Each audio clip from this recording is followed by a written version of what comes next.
আমাকে তরকারিটা রাখলাম আমি। তো রাখার পর উনি কি করলো, মানে ওনার রুমের দোনোটা রুমের একটা সুইচ দিয়ে দোনোটা বাতি বন্ধ হতো। তো উনি বাতি অফ করে দিয়ে গেল, দরজাটা বন্ধ করে দিয়ে গেল।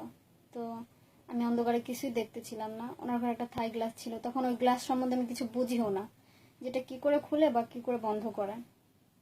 তো আমি তো মানে ওই গ্লাসটা টাকাইতেছি আর বলতেছি আমাকে দরজাটা খুলে দেন কেউ, মানে কারেন্ট চলে গেছে। তো আমি দরজাটা অনেক টাকাইলাম, খুলতেছে না। তো আমি এর মধ্যে মানে কান্না করতে করতে ঘুমায় যাই। তো অনেক রাতে আমার মনে হলো অনেক রাতে উনি আসছে।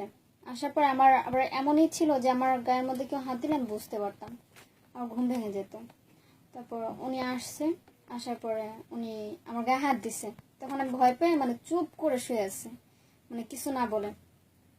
তখন উনি আমার সাথে জোর জবরদস্তি করলো এটা করবে। তারপর আমি খুব কান্নাকাটি করলাম যে উনি।